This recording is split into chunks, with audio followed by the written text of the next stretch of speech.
I've always been adventurous since I was a teenager, going to California in the 1940 Studebaker when I was 19 years old. And that was my first big adventure, I guess. Started living in San Francisco. I bought a Honda, like a 61 Honda 305. But one day I took off for Southern California and Mexico on it. That's how it started, and my fascination with motorcycles, and that just grew and grew.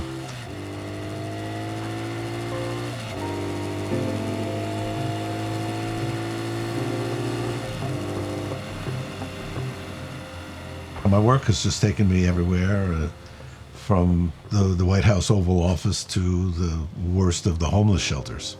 Now that I'm a little older, taking a little more time to enjoy nature and be in a nice place. And the other thing is that riding a motorcycle can bring a lot of joy to your life, a lot of fun, a lot of relaxation, kind of ease out of the rat race that life in New York is.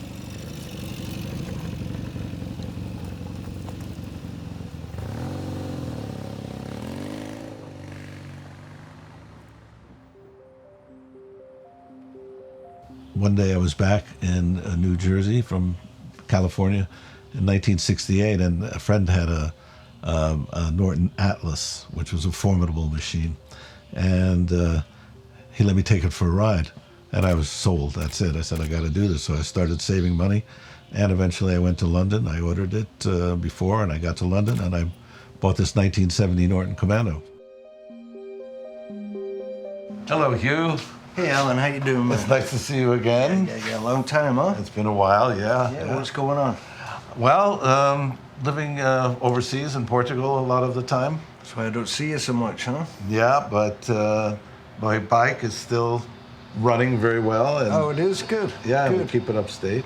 Up in the Catskills? Yeah, up at the Catskills. That's good. That's good. Did you get a bike in Portugal?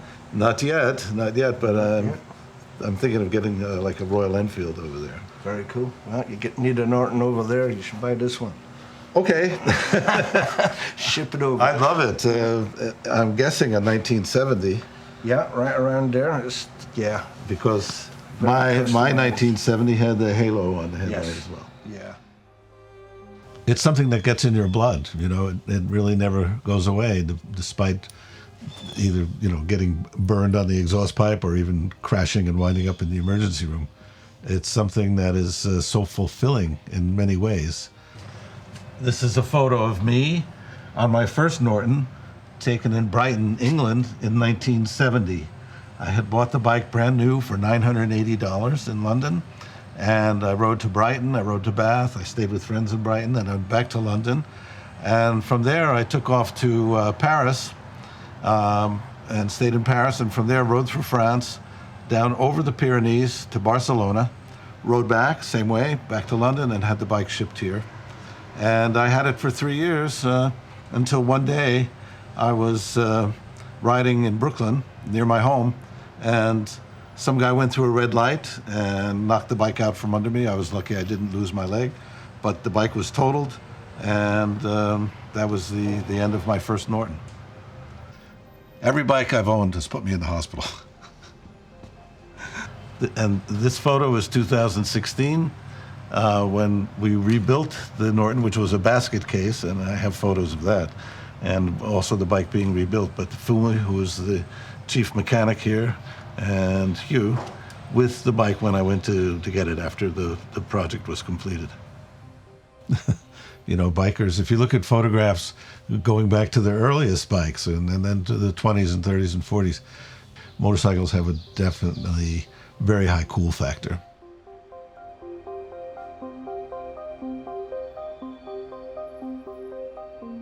I think the first thing that sparked my interest was when I was with my friend with whom I had traveled to San Francisco in the 60s, and he had gone into the post office, and while I was waiting for him, there was a demonstration against the Vietnam War, and he had a nice camera, 35 millimeter, and I went to use it. I just felt inspired to take pictures, and I realized I didn't know how to use this camera. So I said, well, I'm going to get a camera. I'm going to learn this stuff. And it seems that what interested me most was real life, seeing real life in all its different forms. And one thing led to another, and finally got a break working for the Soho News in 1973. And that was a newspaper, and that's what I wanted, a newspaper, a magazine, something where I would be covering things, documenting, doing news, doing features, but real life stories with real people.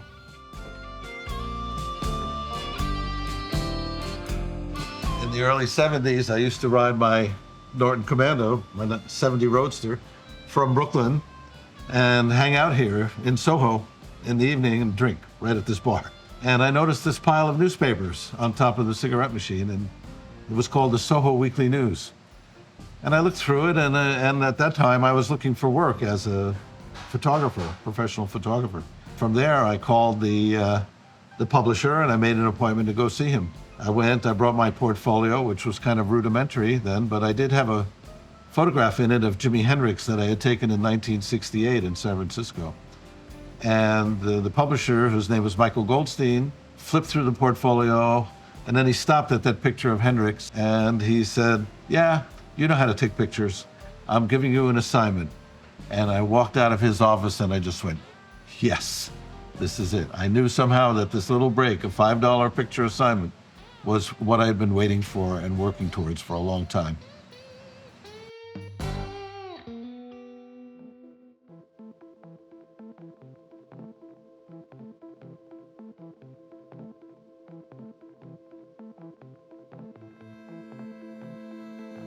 And here are a few of my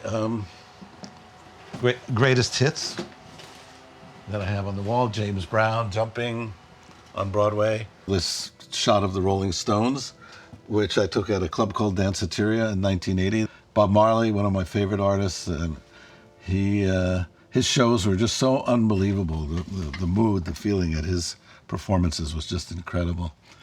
Salvador Dali, Muhammad Ali. The Ramones are great. I first saw them in '77. I still like listening to the Ramones. And Patti Smith is, I photographed her from the early days, '74.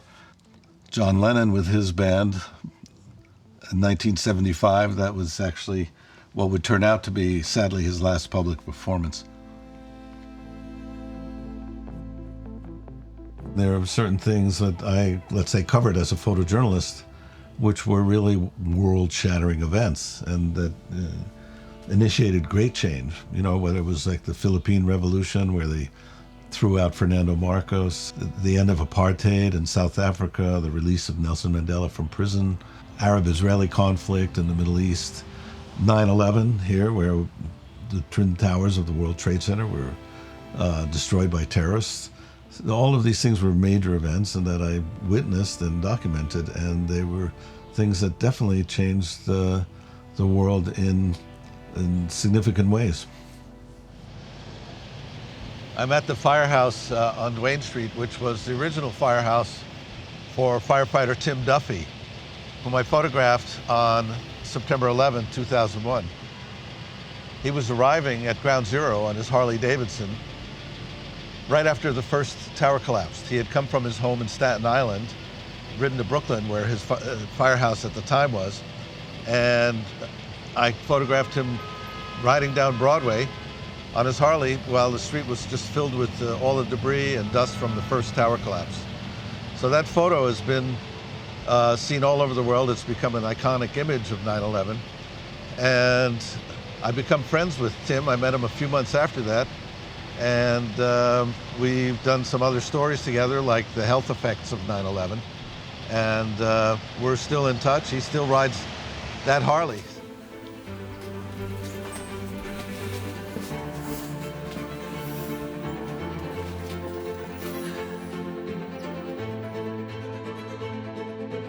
Well, I'm the same person I always was, except that I've become more elaborate. And these experiences that you have, you internalize them, and they become a part of the person that you are.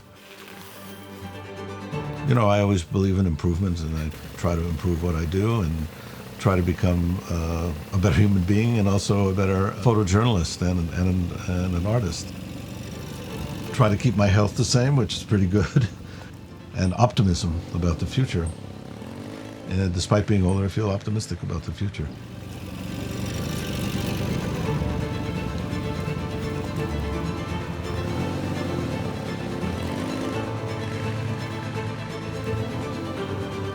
always think of trying to make the world a better place.